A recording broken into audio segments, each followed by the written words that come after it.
নমস্কার। যুক্তি তর্ক সঙ্গে অর্কই আপনাদের স্বাগত। আপনাদের সঙ্গে আমি অর্কপ্রভ সরকার। পাকিস্তানের উপপ্রধানমন্ত্রী বিদেশ মন্ত্রী ইশাক দার দুদিনের রাষ্ট্রীয় সফরে বাংলাদেশে গিয়েছিলেন।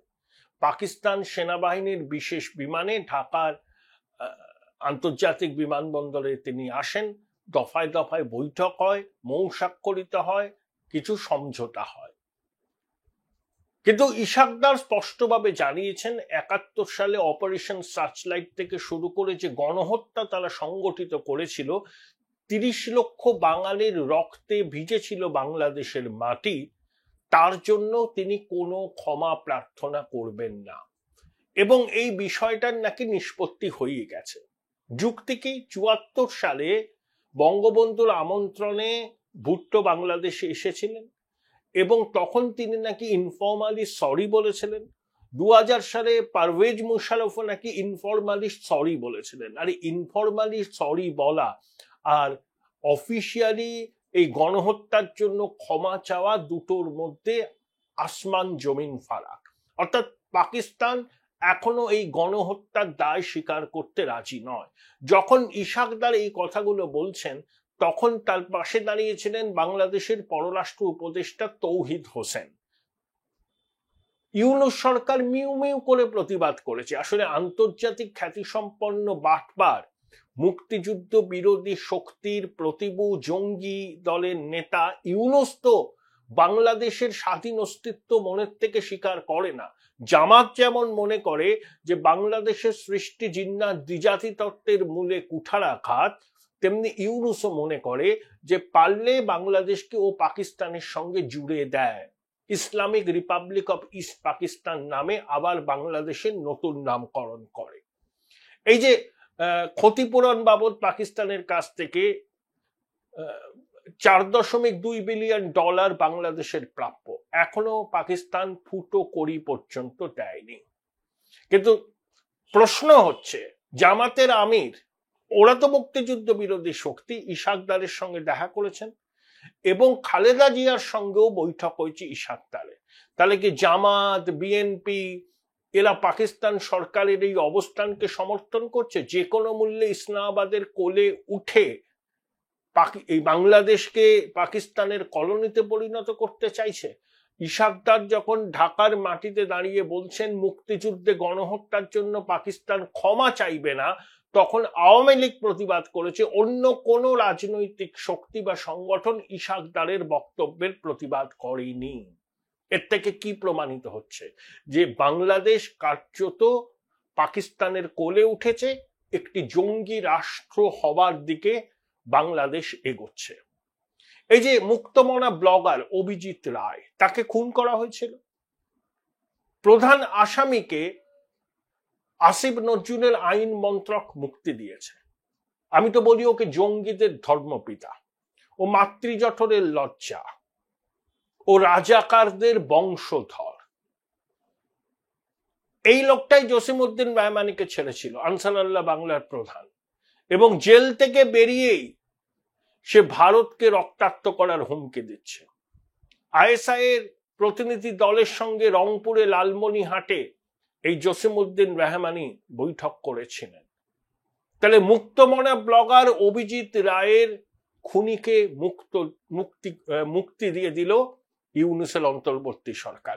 তাহলে একটা সরকারের মানসিকতা কি এই ধরনের ঘটনা থেকে কিন্তু প্রমাণিত হয়।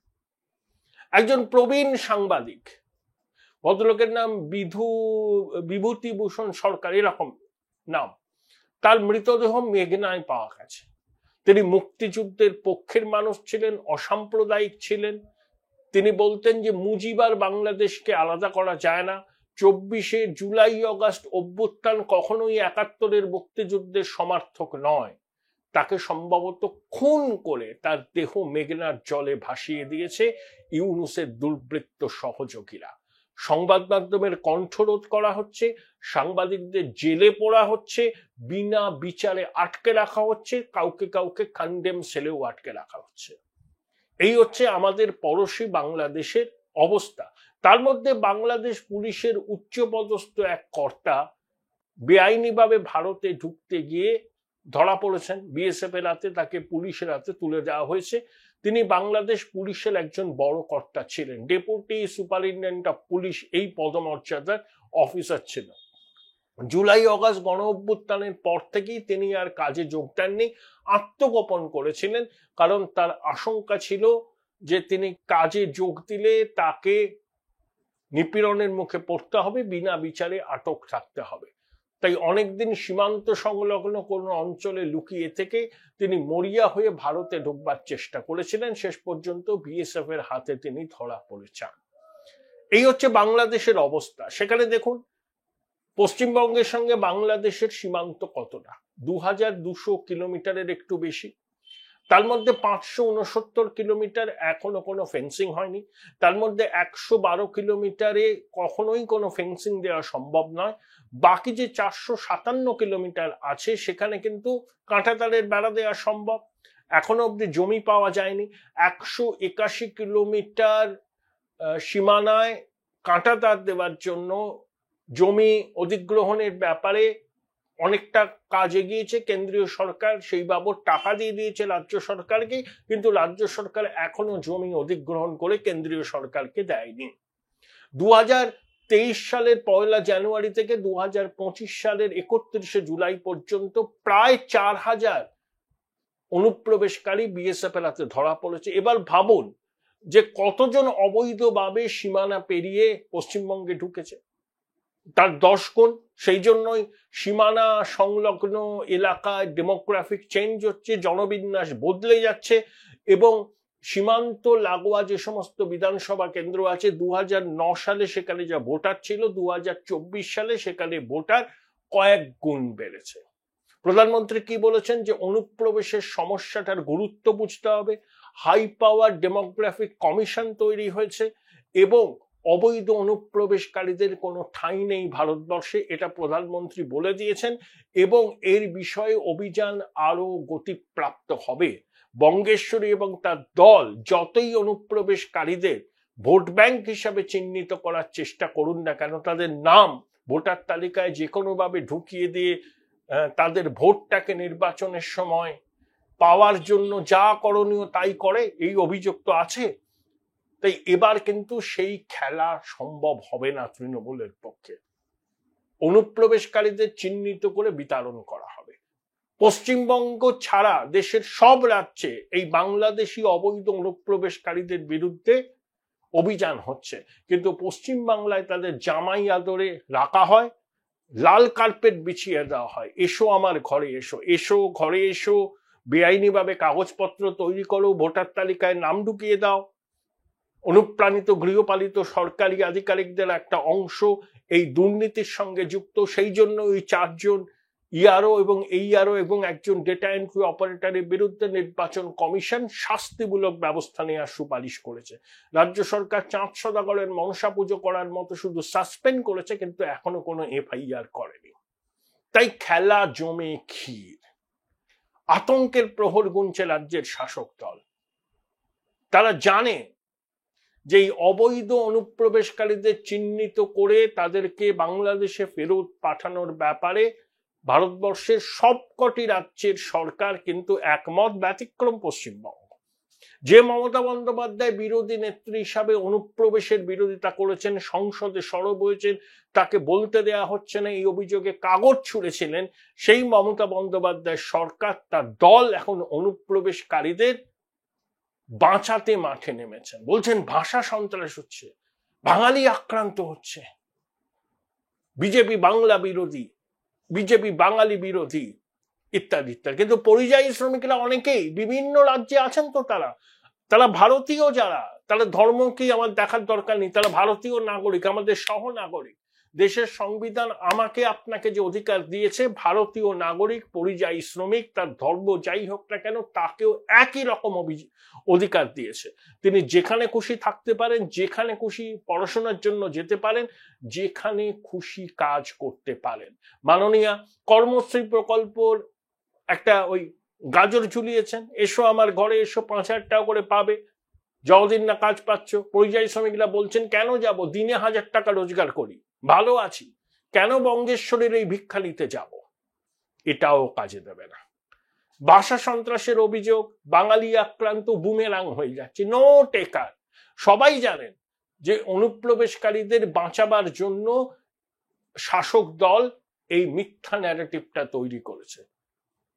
লক্ষ লক্ষ বাঙালি ভারতবর্ষের বিভিন্ন রাজ্যে কর্মসূত্রে লেখাপড়ার জন্য আছেন, তারা ভালো আছেন, নিরাপদে আছেন, তারা যেখানে থাকেন সেখানকার সংস্কৃতির সঙ্গে মিশে গেছেন। বাঙালির দুর্গাপুজো, কালী পুজোতেও অন্য রাজ্যের মানুষ অংশগ্রহণ করেন। শুধু বিভ্রান্তি ছড়িয়ে তাদেরকে বিড়ম্বনায় ফেলছে রাজ্যের শাসক দল। এখন ভাষা সন্ত্রাস, এটা একটা খুব প্রচলিত লব্জ হয়ে গেছে। Join Indian Institute of Hotel Management now. Right choice, right decision. হৃদয়ে ক্ষুধের গন্ধ লেগে আছে আকাঙ্ক্ষার, তবু তো চোখের উপরে নীল মৃত্যু উজাগর, বাঁকা চাঁদ, শূন্য মাঠ, শিশিরের ঘ্রাণ। কখন মরণ আসে কে জানে, কালিদহে কখন যে ঝড়। এটা তো বাংলা, এটা তো ধ্রুপদী বাংলা, জীবনানন্দ দাশের বিখ্যাত লাইন। জীবন দাশের কাব্য সমগ্রের 149 পৃষ্ঠায় এই কবিতাটা আছে। আর সেখানে এপাং ওপাং ছপাং আমরা সবাই ড্যাং ড্যাং, এটাও বাংলা? আপনারা বলুন, আপনারা বলুন, শুভনন্দনকে আপনারা মনে করেন বাংলা?